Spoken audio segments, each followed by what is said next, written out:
Good morning. Good morning, Senator DeFrancisco, Assemblyman Farrell, other members of the Joint Fiscal Committees, Assemblyman Oaks, Senator Valesky, and others.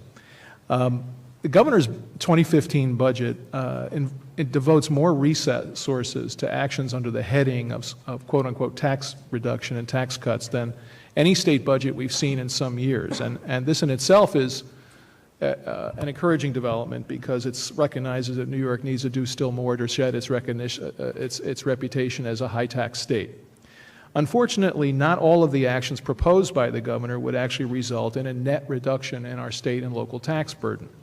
More than half of the recurring value of his total tax package would be devoted to, quote, property tax relief, unquote, measures that would simply shift some of the tax burden from the local level to the state level without reducing it overall. Now, I'd like to turn the spotlight back to a few tax policy priorities that were identified in a joint statement issued in December by my organization, the Empire Center, and the Washington, D.C.-based Tax Foundation. First, begin a phase-out of the temporary personal income tax increase on high-income earners. Second, permanently enact the temporary middle-class income tax cuts that were first enacted in December 2011. Third, permanently index the state personal income tax code to inflation. Fourth, increase the exemption on the New York State estate tax to match the federal level of $5.25 million. And fifth, last but not least, permanently enact the 2% local property tax cap. Now, Governor Cuomo's budget addresses just one item on that list, the estate tax reform, and that's an important step in the right direction for reasons I'll argue in a few moments. In addition, the proposed merger of the corporate and bank taxes is a welcome modernization of the tax code, and the proposed across-the-board cut in corporate rates at least benefits all payers as opposed to the more targeted cuts the state has been favoring otherwise. However, the budget's failure to address the temporary, underscore temporary, provisions of the personal income tax is especially glaring at a time when the governor says the state can afford to enact new tax cuts and new property tax subsidies that will be worth more than $2.5 billion by fiscal 2018. As it happens, this sum also represents a sizable chunk of what you'd need to phase out most of the millionaire tax, so-called, and to permanently enact middle-class tax cuts. As things now stand, the executive budget effectively finances permanent new tax cuts with the revenue raised from a sizable temporary increase in the state's largest tax. The personal income tax, as you know, is an integral part of the business tax climate. And in New York City, the beating heart of our economy in some ways, there's an added resident income tax of up to 3.9%, which brings the combined total rate in the city to 12.8%, which is the second highest in the country and considerably higher than found in most other jurisdictions. The city also imposes an unincorporated business tax of 4%, which hits resident and non-resident participants in pass-through entities. The temporary state rate of 8.8% is a hair below the previous rate that you temporarily elected in 2009, but it's higher than any permanent pit rate imposed by New York State since the historic bipartisan tax reform of 1987. It's among the highest rates imposed by any state with an income tax. And as a result of that, the highest earning 1% of New Yorkers in 2014 are expected to generate 43% of the state's income tax receipts, which is equivalent to the all-time high of 2007, although the incomes of this segment of the economy haven't returned to 2007 levels after falling 40% in the recession. The state needs to wean its budget from over-reliance on the income gains of the wealthiest taxpayers, which the Assembly Majority Ways and Means staff itself has called inherently unstable, volatile, and unsustainable. New York needs a more competitive, broadly based, predictable, and permanent income tax structure. It's also time to permanently enact the property tax cap by removing the conditional 2016 sunset date from the current tax cap law, which is the single most important step the state has taken to bring about a long-term reduction in its extraordinarily high property tax burdens. I'd like to jump over the points about property tax unless you want to address them further and get into one of the more positive elements of the budget agenda, which is the estate tax reform. The national landscape of estate taxation has changed considerably since 2001 when the federal government began to phase out its tax and the tax credit that effectively picked up the cost of estate taxes at the state level. Most states, including California, Texas, and Florida, responded to the federal change by either repealing or allowing their own estate taxes to disappear during the next few years. New York is among a dwindling number of holdouts. It's one of only 18 states that impose any tax, any kind of death tax, and one of only 14 with an estate tax. The federal death tax was simplified and reduced from prior permanent law levels under reforms enacted in 2011 and revised in 2013 under a bipartisan agreement between President Obama and Congress. However, New York taxes estates under the far more onerous rules of the pre-2001 federal law, which adds to the cost of tax compliance. In 2012, federal taxes were owed by 3,738 estates throughout the country in all 50 states. That same year, New York State collected taxes from 4,000 estates. While the state death tax hits about 10% of all estates admitted to probate in New York, it overshadows the future legacies of a much larger number of current New York residents, including thousands of small business owners and farmers. More than 429,000 New York households have investable assets of over $1 million, excluding real estate, according to one marketing study, which I footnoted in my testimony. This is at least 10 times the number of state resident households with annual incomes above $1 million. New York's death tax has made us an outlier among competing states, which is why Governor Cuomo has suggested that it's a so-called move-to-die tax. However, there are quite a few New Yorkers, especially farmers and small business owners, whose assets are literally rooted in New York. And the estate tax threatens to diminish the value of what they'd prefer to pass along to heirs who want to stay in New York. Now, to prevent this, they can pay lawyers and financial consultants to help them devise transition and estate plans to minimize the tax. But as one dairy farmer put it to me just last week, and I quote, "These are costs that don't make any more milk, grow any more corn, or pay another employee, or anything else you need.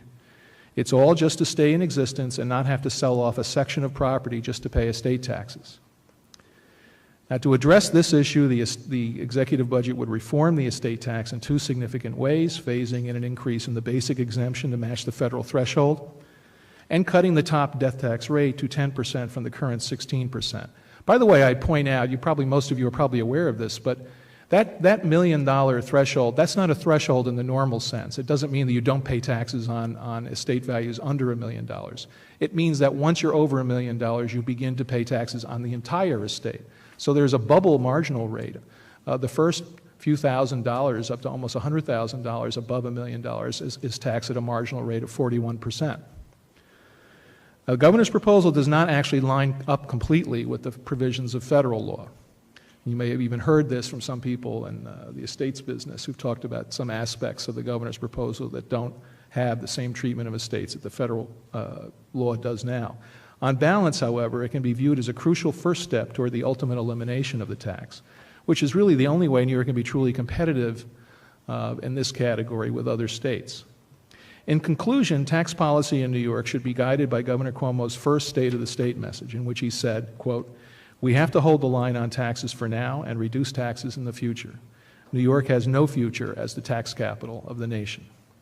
And with that, I'll be happy to take any questions you might have. Questions? Senator Kruger. Thank you. So often we agree on certain things and disagree on other things. So I'll say that I don't necessarily agree with your proposals for continued tax cuts, but I do agree with your concerns about equity and broadening the base, and specifically around mandate relief, which everybody throws around as a word, but I've sat here now with many of my colleagues for 2 weeks of hearings where localities have come forward pleading for assistance from the state, and targeted citizen groups have come forward pleading for additional money from government to meet their needs.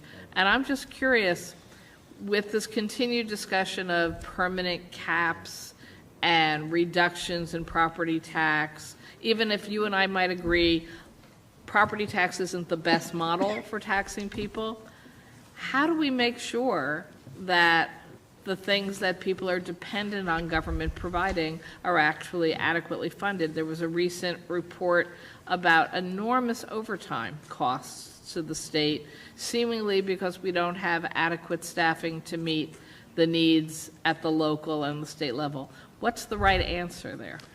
Well, I think the right answer, Senator, is to look at how much we spend compared to other states in all of these categories and to recognize that you can't say we're not spending enough. You can't say that services are threatened because we just don't devote enough resources to it. The reason we are the nation's most heavily taxed state by most measures on an all-in basis is because we spend so much. It kind of reminds me of the old Hemingway's old crack, because you remember that Scott Fitzgerald had said the rich are different from you and I, and Hemingway said, yes, they have more money. New York is different from other states. Yes, we spend more. We spend more on practically everything.